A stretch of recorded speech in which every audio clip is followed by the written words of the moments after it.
निवडणुकीच्या प्रचारासाठी आयोजित केलेल्या आजच्या या सभेला उपस्थित राष्ट्रवादी काँग्रेस पक्षाचे जिल्ह्याचे अध्यक्ष सन्माननीय होटलकर साहेब, माजी आमदार अविनाश घाटे साहेब, माजी आमदार सुभाष साबणेजी, डॉक्टर मिनल खदगावकरजी, आमचे युवकांचे अध्यक्ष मोहसिन खान, मोतमवारजी शहर अध्यक्ष, आणि ज्यांच्या नेतृत्वाखाली आपण ही निवडणूक लढतो ते या देगलूरचे नेते आमचे सन्माननीय लक्ष्मीकांत कदमवारजी, आणि ज्यांच्या प्रचारासाठी आम्ही इथे उपस्थित झालो ते अध्यक्षपदाचे उमेदवार सौ विजयमाला टेकाडे, त्यांच्यासोबत विविध प्रभागामध्ये लढणारे सर्व 27 उमेदवार, मंचावर उपस्थित सर्व राष्ट्रवादी काँग्रेस पक्षाचे नेते आणि उपस्थित बंधू आणि भगिनी, निश्चित रूपाने आगामी 2 तारखेला 8 वर्षानंतर महाराष्ट्रामध्ये निवडणूक होत असताना देगलूर नगरपालिकेची निवडणूक आहे. 8 वर्षापूर्वी पण मी आलो होतो. पदमवार साहेब हे लढत होते आणि मोजक्या मतांनी त्यांचा पराभव झाला होता. ही सत्य परिस्थिती. पुन्हा आमच्या सौभाग्य त्यांनी योग्य वेळी योग्य निर्णय घेतला. अजितदादाच्या उपस्थितीमध्ये भर पावसाळ्यात त्यांचा पक्षप्रवेश झाला आणि आज त्यांच्या नेतृत्वाखाली देगलूर नगरपालिकेमध्ये राष्ट्रवादी काँग्रेस पक्षाचे सगळे उमेदवार लढत आहेत. गेली 5 वर्ष ज्यांच्या हातात सत्ता होती त्यांनी केलेली कामं किंवा आपण त्यापूर्वी ज्या पदमवार साहेबांच्या हातात जी सत्ता होती त्यावेळी झालेली कामं याची तुलना केल्यानंतर आपल्याला स्पष्टपणे चित्र दिसतो की जर या शहराचा विकास करायचा असेल तर राष्ट्रवादी काँग्रेसशिवाय पर्याय नाही, हे स्पष्ट आहे. त्यासाठी आम्ही तुम्हाला विनंती करण्यात आलो की 2 तारखेला आपण प्रत्येकाने एक प्रभाग सोडून 3 मतदान करायचं आहे. एक अध्यक्षपदासाठी मतदान करायचं आहे, दुसरे 2 उमेदवारासाठी, आणि शेवटच्या प्रभागमध्ये असणाऱ्या लोकांना 4 मतदान करायचं आहे. आणि सर्वांनी घड्याळ या चिन्हावर बटन दाबून या शहराची सत्ता राष्ट्रवादी काँग्रेस पक्षाच्या हातात घ्यायची. आता काँग्रेसची लोक इथे निवडणुका लढताय. 5 वर्षापूर्वी ते निवडून आले तेव्हा पण आमच्यावर आरोप होत होता की पवार साहेब हे भाजपच्या बी टीम आहे. आज आम्ही सत्तेत असताना ही आमची वैचारिक आघाडी नाही, हे राजकीय ॲडजस्टमेंट आहे. राष्ट्रवादी काँग्रेस पक्ष हे आपली ध्येय धोरणं कधी सोडणार नाही. आम्ही धर्मनिरपेक्षता कधीच सोडली नाही. राष्ट्रवादी काँग्रेस पक्ष हे शिवशाहू फुले आंबेडकर यांच्या विचारधारेला मानणारा पक्ष आहे. प्रत्येक जाती धर्माला सोबत घेऊन चालणारा पक्ष आहे. आणि आमच्या पक्षामध्ये कुठल्याही जाती व धर्माच्या आधारावर कुठलं राजकारण आम्ही करत नाही. पण काँग्रेसच्या लोकांना नुसतं आमच्या विरोधात प्रचार करून मतं मिळवण्यापेक्षा दुसरं कुठलं राजकारण नाही. मी आम्हाला बोलू इच्छितो की आता काही किलोमीटरवर कर्नाटकची बॉर्डर आहे. काँग्रेसची सत्ता आहे आणि आजपासून तिथे भांडणं सुरू झाली. 2 गट निर्माण झाले.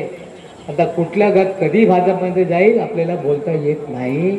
आणि भाजपमध्ये आज तुम्ही संख्या बघितली. आम्ही तर काय पक्ष बदलले नाही, पॉलिटिकल ॲडजस्टमेंट केलं. पण काँग्रेसचा कुठला नेता कुठल्या क्षणी भाजपमध्ये जाईल हे कोणाला बोलता येत नाही. ही सत्य परिस्थिती आहे. आम्ही आमच्या विचारधारा मांडून आम्ही चालतोय. लोकांना सोबत घेऊन आम्हाला जायचं आहे. आणि मला इथे विनंती करण्यात आलेली है कि काही भाषण तुम्हें हिंदीत बोलायचं आहे. हम लोगों को राजनीति करते वक्त किसी भी जात धर्म के आधार पे राष्ट्रवादी कांग्रेस पार्टी कोई भी राजनीति करने का काम नहीं करती है, ये आपको समझना पड़ेगा। हम आपको वादा करने के लिए आए हैं कि महाराष्ट्र के अंदर आज भी अगर अल्पसंख्यक समाज में कोई भी अन्य अत्याचार होता है, अन्याय होता है, तो कोई कांग्रेस पार्टी का नेता उसके बारे में अपनी जबान खोलने का काम नहीं करता। डेप्यूटी चीफ मिनिस्टर होने के बावजूद, भारतीय जनता पार्टी के साथ सरकार में होने के बावजूद कहीं भी अन्याय होगा तो सबसे पहले उठ के अगर कोई नेता खड़ा होता है तो उसका नाम अजीत पवार है, ये आपको समझना पड़ेगा। महाराष्ट्र में राष्ट्रवादी कांग्रेस पार्टी सभी को साथ में लेके चलना चाहती है, सभी का समान विकास करना चाहती है, जाति धर्म के नाम पर किसी के साथ भेदभाव नहीं करना चाहती। महाराष्ट्र में लाडली बहन योजना दादा ने लाने का काम किया। लाडली बहन योजना लाने के पीछे एक ही मकसद था कि लोगों के मानवीय जीवन में बदलाव आना चाहिए। गरीब के घर के अंदर भी 2-3 हजार रुपये, अगर 2 औरतें हैं तो 3 हजार रुपये पहुंचे, ताकि वो अपने बच्चों का अच्छा पालन पोषण करने का काम करे, उनकी परेशानी दूर करने का काम करे। और 1 साल पहले योजना लाने के बाद आज तक सभी के खाते में पैसे लगातार आ रहे हैं। कांग्रेस के लोग बोल रहे थे कि चुनाव के बाद योजना बंद हो जाएगी। दादा ने कहा कि जब तक अजीत पवार है योजना बंद होने वाली नहीं, गरीब बहनों के खाते में ये पैसा जाता रहेगा। मैं आपसे वादा करने के लिए आया हूँ कि आप बेंगलुरु की सत्ता हमारे हाथ में दीजिए। आपसे वादा करता हूँ कि हर साल 200 लड़कियों का इंजीनियरिंग में एडमिशन कराएंगे और 200 लड़कियों को मुफ्त में हम पढ़ाने का काम करेंगे। मोतमवार जी, आपकी जिम्मेदारी है कि आपने जो 12वीं साइंस की लड़कियां हैं उसके लिए सीईटी की क्लास शुरू करने का हम लोग मोतमवार जी आपकी तरफ से वादा करने का काम करते हैं। और सीईटी की परीक्षा हमारी बहनें देगी तो हम लोग वादा करते हैं कि महाराष्ट्र के किसी भी कॉलेज में आपका एडमिशन करा के मुफ्त में पढ़ाने की जिम्मेदारी राष्ट्रवादी कांग्रेस पार्टी लेगी। ये वादा करने का काम करते हैं। हम कोई धर्म के नाम पर किसी को रोकने वाले नहीं। उसमें हमारी दलित बहनें होंगी, मुसलमान बहनें होंगी, हिंदू बहन होगी, पिछड़ी जात की बहनें होगी, सभी को मुफ्त में इंजीनियर बनाने की जवाबदारी राष्ट्रवादी कांग्रेस पार्टी लेगी। और हम हर साल कम से कम 200-400 बहनों को इस शहर से इंजीनियर बनाने की जिम्मेदारी लेने का काम करेंगे। हम लोग आपसे वादा करते हैं कि विकास का मतलब सिर्फ रास्ते बनाना नहीं, विकास का मतलब सिर्फ इमारत बनाना नहीं, विकास का मतलब है कि मानवीय जीवन में बदलाव आना चाहिए, लोगों का रहन सहन बदलना चाहिए, लोगों की परेशानी दूर होनी चाहिए, घर में खुशहाली आए। जब तक घर में खुशहाली नहीं आएगी विकास का कोई अर्थ नहीं। और राष्ट्रवादी कांग्रेस पार्टी लोगों के चेहरे पे मुस्कान लाने की जिम्मेदारी लेना चाहती है। हम आपको वादा करते हैं कि आप राष्ट्रवादी कांग्रेस के हाथ में सत्ता दो। जैसा कि मतलब यहाँ पर पदमवार साहब ने बोला कि यहाँ पे महाराष्ट्र सरकार की जमीन लेके घरकुल योजना का कार्यक्रम हम लागू करने का काम करेंगे। आज यहाँ पे गलती से कांग्रेस आ गई तो राज्य सरकार से पैसा ला नहीं सकती, राज्य सरकार के पास से जमीन ले नहीं सकती, लोगों के मुफ्त में घरकुल योजना का काम करा नहीं सकती। लेकिन पदमवार जी के नेतृत्व में राष्ट्रवादी कांग्रेस पार्टी अगर बेंगलुरु में जीतेगी तो निश्चित रूप से राज्य सरकार की जमीन लेकर लोगों को मुफ्त घर बांटने का, गरीबों को योजना का कार्यान्वित करने का काम करेंगे। हम यहाँ पे पदमवार जी आपको जिम्मेदारी देना चाहते हैं कि महाराष्ट्र सरकार की तरफ से स्किल डेवलपमेंट का प्रोग्राम है, उससे आपको जिम्मेदारी लेना पड़ेगा कि आपको स्किल डेवलपमेंट प्रोग्राम के जरिए नौजवानों को ट्रेन करने का काम करना पड़ेगा। आज पूरे दुनिया में आप देखते होंगे कि भारत में अगर रोजगार नहीं है तो दुनिया में रोजगार के बहुत सारे अवसर है।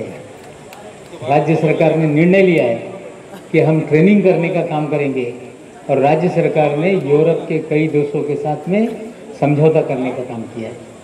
यहाँ से मुफ्त में जर्मनी भेजने का कार्यक्रम है।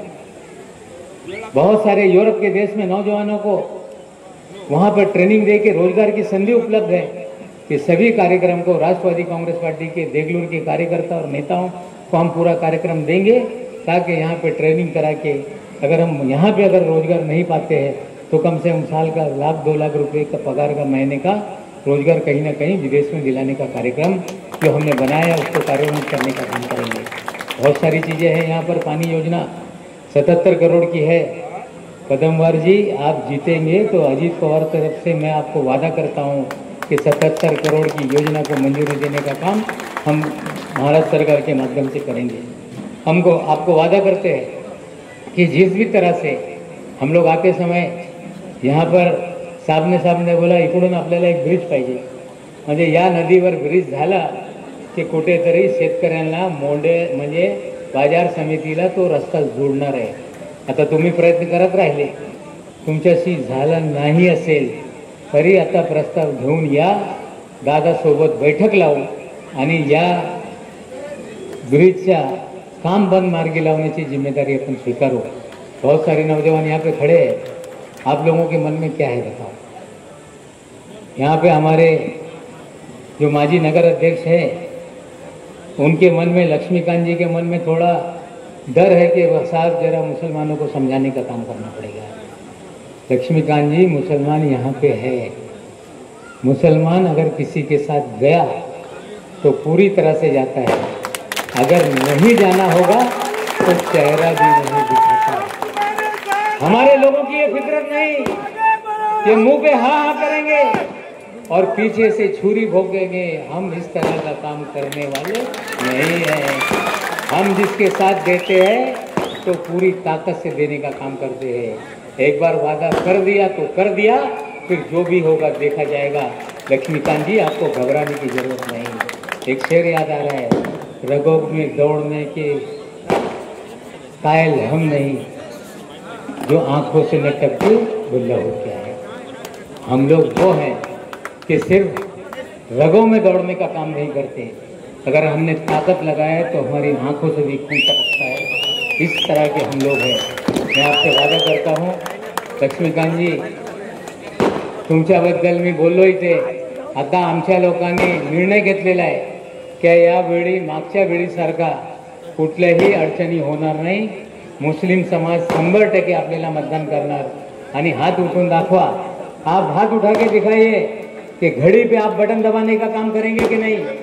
सभी लोग हाथ उठाइए, घड़ी का बटन दबेगा और इस बार विजय माला ताई, आपका नाम ही विजय माला है।